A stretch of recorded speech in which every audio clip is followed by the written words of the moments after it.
Hey, what's up, guys? Just want to make a quick review on Mortal Kombat: The Journey Begins. This is kind of like a prequel, sort of promotional movie, from what I understand. I'd never seen it till just yesterday. I found a version on YouTube. I knew it existed, for a while, but I never really got around to watching it. And for a while it was only available on VHS, but if you get the Blu-ray of Mortal Kombat you can see it. Now I currently don't have a copy of Mortal Kombat on Blu-ray, but I do plan on getting one. But Mortal Kombat: The Journey Begins. This is a movie, like I said, that's kind of like a prequel to the Mortal Kombat movie, the 1995 one. Like I said, it's kind of a prequel and a promotional. It sort of sets up the story in a way, but when you actually get to, I don't know, it's only a 40-minute movie.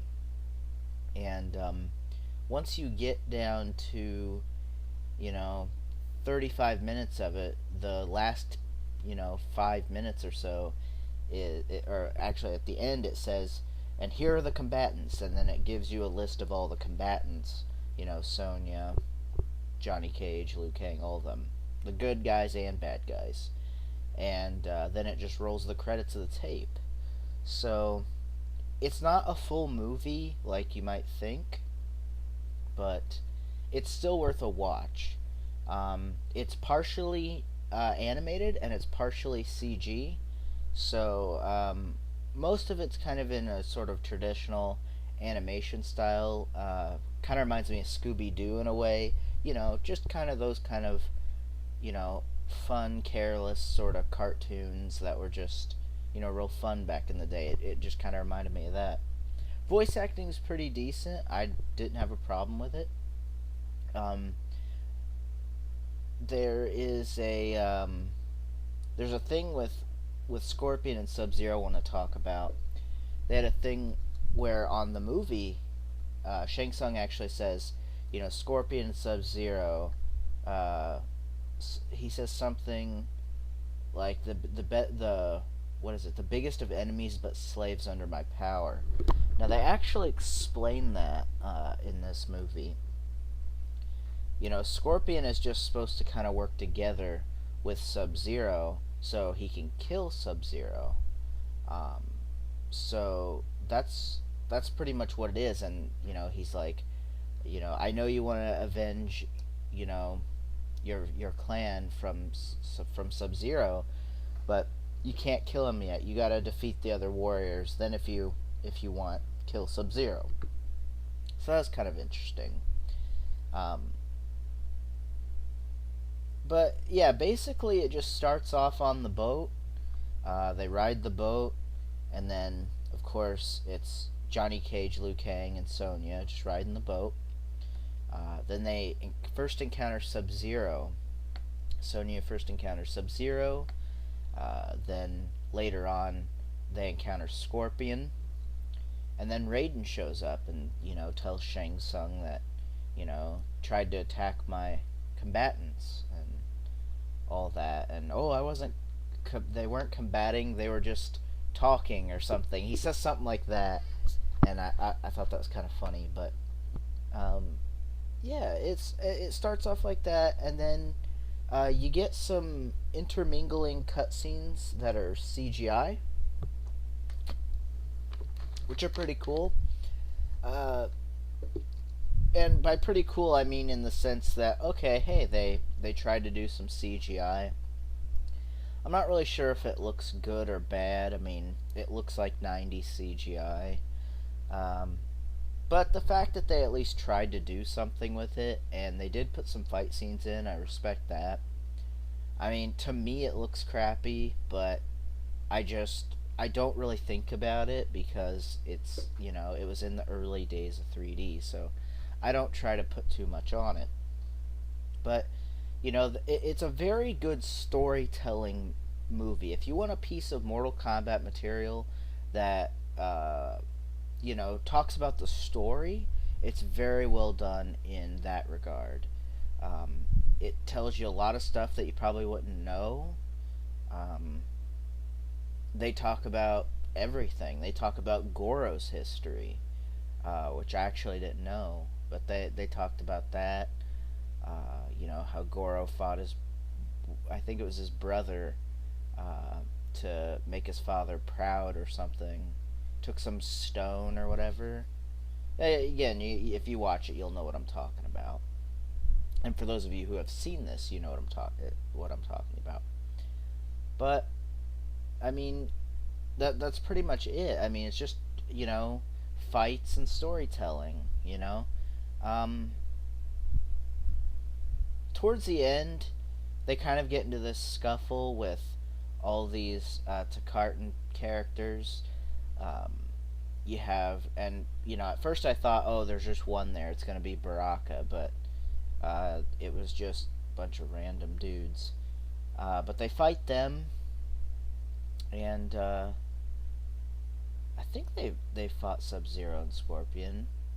I kind of forgot that part, but I know at the end it's like Shang Tsung comes in and Raiden's like, "You had them attack them again," and he says something like, "Prepare for Mortal Kombat," or whatever, and you expect there to be more stuff, and then it cuts off. But like I said, I assume that's why it's a promotional for the movie. They want you to see the movie, but I think it's a good way to start the movie. I think it's a good way to promote the movie. It had some decent music in there. The little opening, song, and they of course used the Mortal Kombat theme. The Mortal Kombat. Um, but at the end, they show the little the character roster come up, and gives you their bios and all that.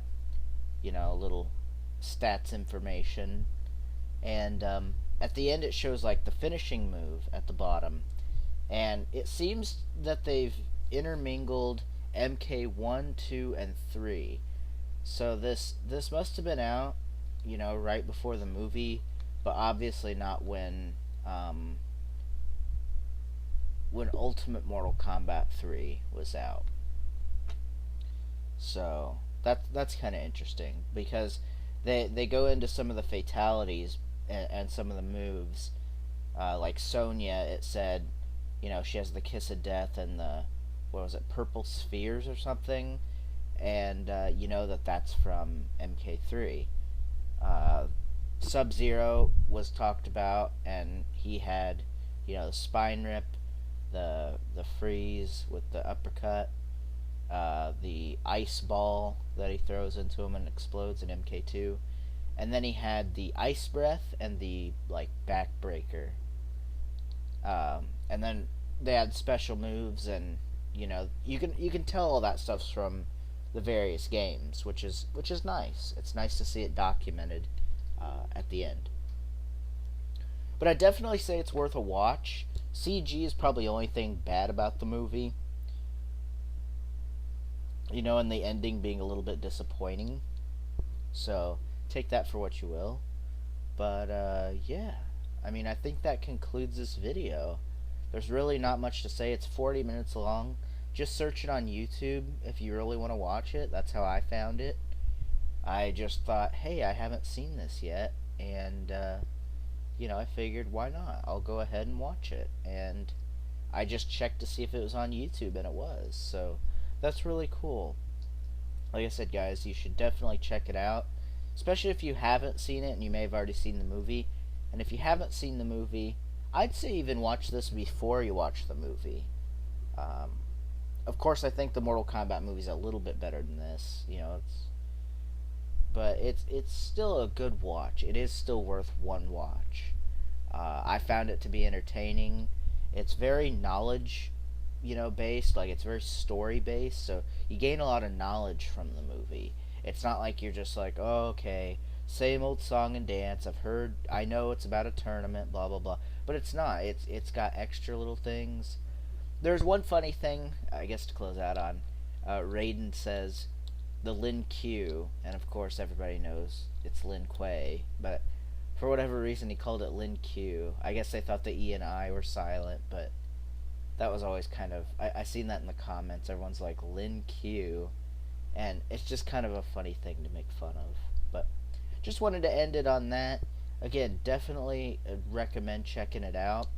Watch it before or after the movie. Say you're wanting to fire up Mortal Kombat 1995 later. Watch this before it, if you haven't seen it in a long time. Definitely recommend it. So again, guys, thanks for listening and watching my video, and I hope you guys enjoyed, and I'll see you guys for the next review or whatever Mortal Kombat related video I decide to make. Peace.